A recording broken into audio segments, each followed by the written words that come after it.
What up? It's your boy, the Incredible Man, and I'm back at it again. And this is Dr. Stone, episode 5 discussion slash review, man. Okay, last episode, I was totally pissed off, man, because of what happened to my boy Senku. But this episode showed me something that kind of got me to calm down just a little bit, man, because he may not be dead after all. There's a chance he may survive. And I said that last week, man. He's one of the main characters. There's no way they're going to kill him off like that. But let's talk about this episode, man. Okay, so it picks up right after last week's episode, and they show like a brief thing of everything that happened last week. And then we get like a different version of the Senku, Taiju, and Urizuya flashback moment where they were in school, where it includes Tsukasa and saying that he wished he could have been Senku's friend if the world had gone to stone and he had met Senku earlier. So that was nice, and I enjoyed that moment, and it was a very nice moment.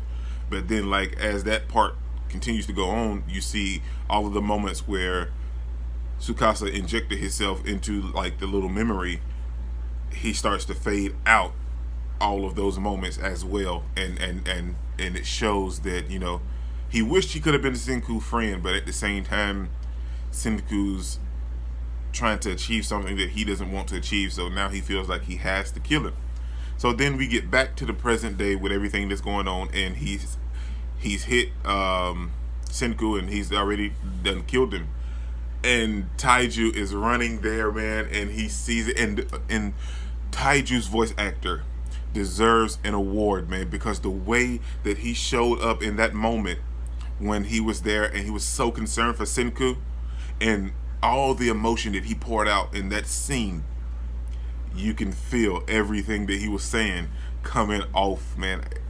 When he screamed Senku and the emotion that it was just pouring out, I felt everything, because I was right there with him when Senku died, man. I was like, no, this cannot happen, this cannot be true. But his voice actor done a perfect job, man. That's how you sell something, man.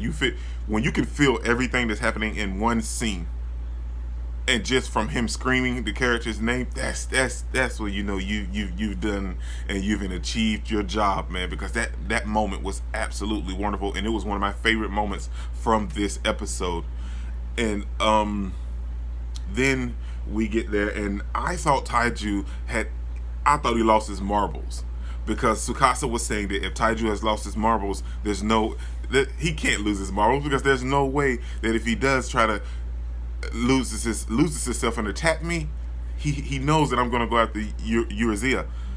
And I was like, that's true, because this dude seems to have no morals at all, man. These people saved you and you turn around and kill one of them.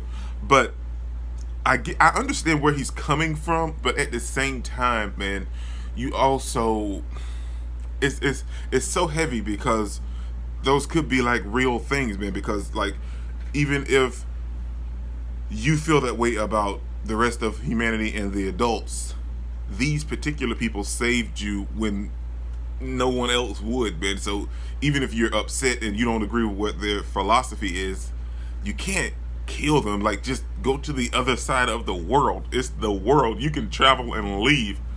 But that's just my opinion, man. But he was like, if he does try to attack me, I can attack and take control of Urizuya.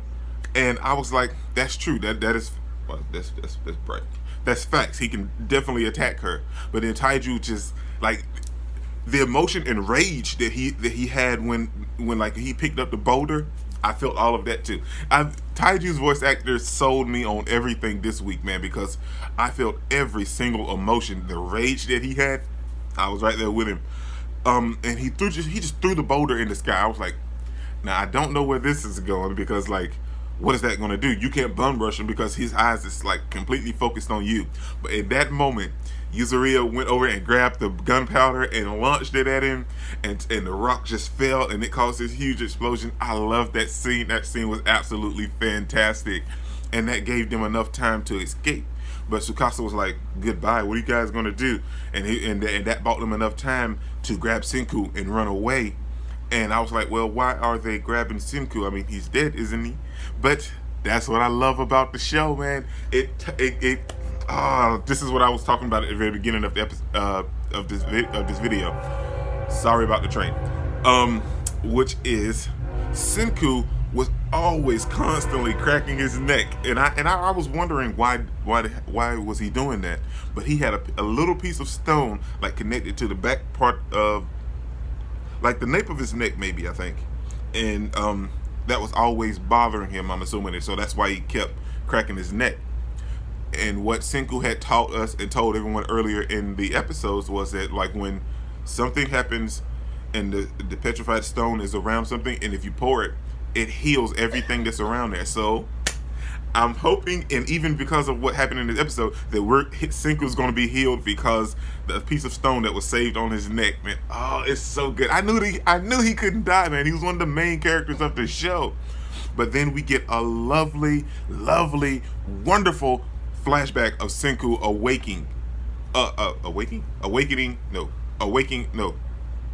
being awoken. Yeah, that's better.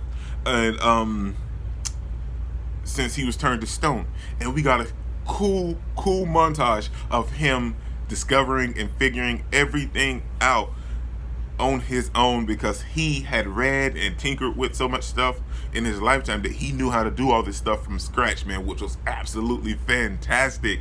They showed everything. They showed how he got his clothes, how he built the house, how he made all of the weapons. They showed everything, man, and it was absolutely fantastic. And my favorite part of that whole flashback was the monkeys. The monkeys were absolutely fantastic. I know they weren't really talking, but that was just kind of like, they kind of just gave us an insight to what they were thinking while seeing Senku, and it was absolutely fantastic. I found the monkey part very enjoyable, and I loved that scene as well. It was another one of the greatest scenes in this episode that I enjoyed.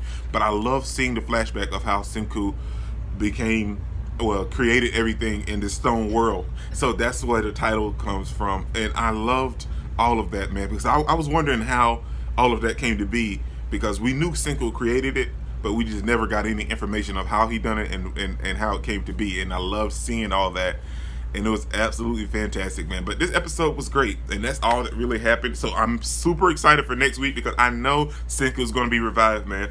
But this is your boy Dick Incredible. Don't forget to smash that like button until you can't smash it anymore. Comment down below, and I'll be sure to respond to each and every one of them, and subscribe, but only if you really want to, man. And remember that anime matters, anime is greatness, and anime is life. Peace out.